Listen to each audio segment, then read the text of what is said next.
तो ये क्या अभी और हमारा वजीर बेचारा चौक में लावारिस, एक कांस्टेबल उसके साथ नहीं जो उसकी लाश को इज्जत से उठाता। वो जो वहां पे पुलिस वाले हैं, खुदा की कसम उन्होंने पोली क्लिनिक में ये बयान दिया कि हमें तो पता ही नहीं था ये वजीर है, हम तो रोड से उठा के लाए।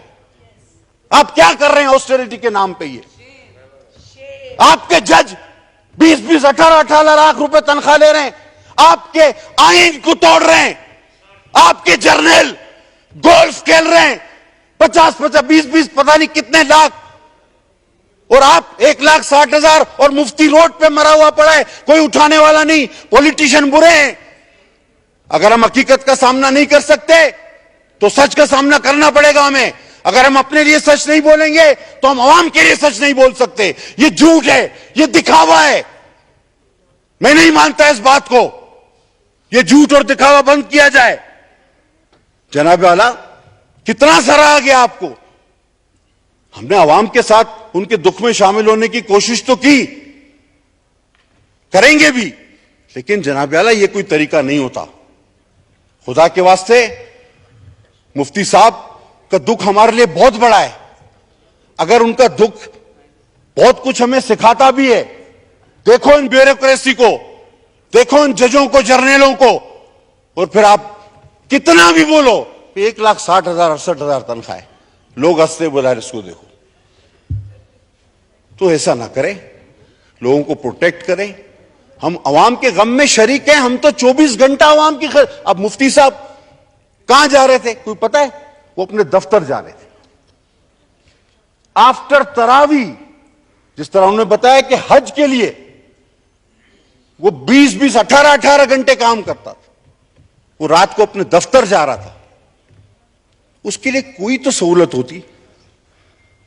इस इबादत गुजार दरवेश मनिश इंसान के लिए मेरी उनसे बड़ी कुर्बत थी, बड़ी बातें, और वो लोगों को भी बात करनी होगी। मैं अक्सर उनसे कहता, मुफ्ती साहब ये खाते हैं, वो खाते हैं, क्या खैर खबर है? तो उनका एक जवाब होता था जो एक लफ्जों में मुझे आ रहा है कि अच्छी गुजर रही है, दिले खुद कफील से, लंगर से रोटी लेता हूं पानी सबील से। तो वो इस तरह के आदमी, लंगर से रोटी और पानी सबील से, और उनकी अच्छी भी गुजरती थी।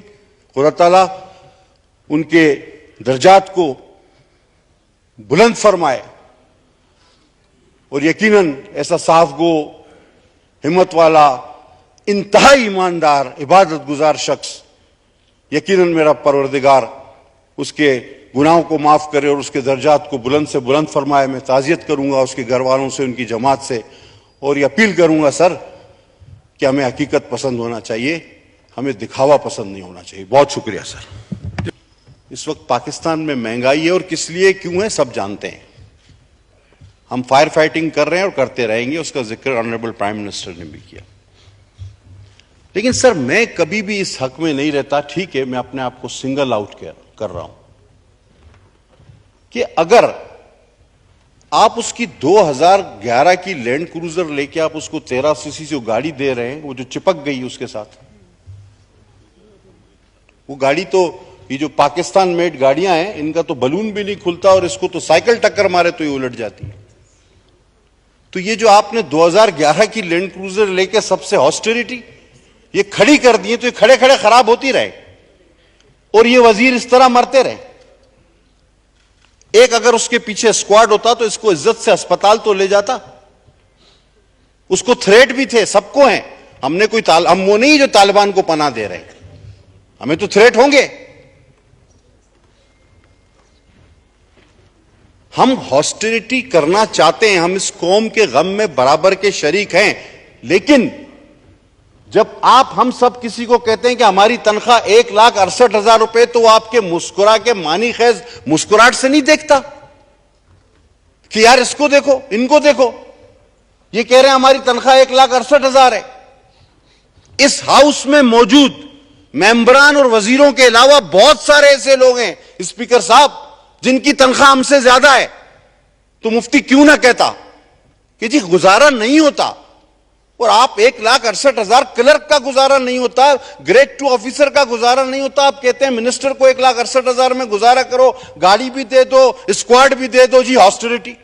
अब मुफ्ती साहब की तरह आपके पास मेरी तरह कोई लैंड क्रूजर 2020 की या मर्सिडीज तो नहीं खड़ी थी कि आपकी 2011 की वो लैंड क्रूजर वापस करके दूसरे दिन 2022 की लैंड क्रूजर में या 500 ACL मर्सिडीज में आ जाते कि जनाब आपने गाड़ी ले ली, मैं ये ऑस्टेरिटी कर रहा हूं ना, 2011 की लैंड क्रूजर वापस, मैं मर्सिडीज या लैंड क्रूजर में या रेंज रोवर में आ गया। तो उन्होंने ठीक कहा। और ये सोचने का मकाम है हमारे लिए कि हम जिस चीज को ऑस्टेरिटी कह रहे हैं वो कहीं हॉस्टेरिटी से हटकर कुछ और तो नहीं बन रही। अभी हम जब एयरपोर्ट पे आ रहे थे, बीबी शाजिया मरी मेरे साथ, आबिद भैयो मेरे साथ, हम 12 बजे की फ्लाइट हमारी कैंसिल, 1 बजे की फ्लाइट से हम आ रहे थे, तो अचानक हम तीनों परेशान हो गए कि 25-30 आदमी आए, कोई इधर दौड़ रहा है, कोई उधर दौड़ रहा है। हमने कहा खुदा खैर करे क्या हो गया है। फिर पता चला जी हटो हटो कोई आ रहा है। तो हमने कहा कि अल्लाह खैर करे। तो मैंने जब देखा तो वो आरिफ अलवी भी नहीं था और मियां साहब तो यहां पे थे, मेरा सदर और वजीर आजम तो वो नहीं था। ये इतनी हड़बोंग किस लिए थी कि कुछ भी है जैसे तैसे हैं, अल्लाह ने वफाकी वजीर बनाया है, अवाम ने मुंतखब किया, धक्के पड़ रहे हैं, हटो ये वो। और उसके बाद जी कोई शख्स आए तो मैं, बीबी शाजिया बैठी है और आबिद, हम कह रहे थे यार ये कौन है, हमारे मुल्क का सदर वजीर आजम तो नहीं है। तो मैंने समझा शायद श्रीलंका का है, इसने बोला नहीं इंडिया का है, पता नहीं कहां का है ये। लगता तो प्रोटोकॉल का सदर वजीर आजम से नहीं कम नहीं था। वो फिर हमें धक्के धुके उसको बिठाया गया। फिर हमने पूछा कि भाई ये साहब कौन है, डरते डरते हमने, उन्होंने कहा ये डीजी साहब है, ये डीजी साहब है, खुदा की कसम। तो डीजी ASF। मैंने बोला ये डीजी है, बोला मैंने कहा हमें धक्के क्यों मार रहे हो, बोला ये डीजी है भाई। अच्छा फिर ये एयरपोर्ट पे अभी भी 10 मिनट पहले, आधा घंटा पे, अब जब हम एयरपोर्ट पे उतरे, हटो हटो हटो, भाई क्या हो गया। वो दौड़ते हुए सर 4, जैसे आपकी गाड़ी के ऊपर संदूक लगा हुआ है ना, AC 2 गाड़ियां और एंटीना लगे हुए, 5-6 गाड़ियां उसके अलावा आगे 3-4 आगे, हटो हटो। वो उसमें गाड़ी बिठा, ये पूटा टू। मैंने कहा यार खुदा बचाए, अभी क्या करे आदमी। वो मैं, शाजिया और आबिद हम लोग परेशान हुए, एयरपोर्ट पे खड़े हुए डरे हुए कि यार ये चला जाए, अल्लाह करे कोई हम लोग को गोली वोली ना मार दे। तो ये क्या अभी, और हमारा वजीर बेचारा चौक में लावारिस, एक कांस्टेबल उसके साथ नहीं जो उसकी लाश को इज्जत से उठाता। वो जो वहां पे पुलिस वाले हैं, खुदा की कसम उन्होंने पॉली क्लिनिक में ये बयान दिया कि हमें तो पता ही नहीं था ये वजीर है, हम तो रोड से उठा के लाए। आप क्या कर रहे हैं ऑस्टेरिटी के नाम पे। ये आपके जज 20-20, 18-18 लाख रुपए तनख्वाह ले रहे हैं, आपके आईन को तोड़ रहे हैं, आपके जर्नल गोल्फ खेल रहे हैं 50-50, 20-20 पता नहीं कितने लाख, और आप 1,60,000 और मुफ्ती रोड पे मरा हुआ पड़ा है, कोई उठाने वाला नहीं। पॉलिटिशियन बुरे हैं। अगर हम हकीकत का सामना नहीं कर सकते तो सच का सामना करना पड़ेगा हमें। अगर हम अपने लिए सच नहीं बोलेंगे तो हम आवाम के लिए सच नहीं बोल सकते। ये झूठ है, ये दिखावा है। मैं नहीं मानता इस बात को। ये झूठ और दिखावा बंद किया जाए। जनाब आला, कितना सराहा गया आपको। हमने आवाम के साथ उनके दुख में शामिल होने की कोशिश तो की, करेंगे भी, लेकिन जनाब आला ये कोई तरीका नहीं होता। खुदा के वास्ते, मुफ्ती साहब का दुख हमारे लिए बहुत बड़ा है। अगर उनका दुख बहुत कुछ हमें सिखाता भी है, देखो इन ब्यूरोक्रेसी को, देखो इन जजों को, जर्नलों को, और फिर आप कितना भी बोलो 1,60,000 68,000 तनख्वाह है, लोग हंसते बोला इसको देखो।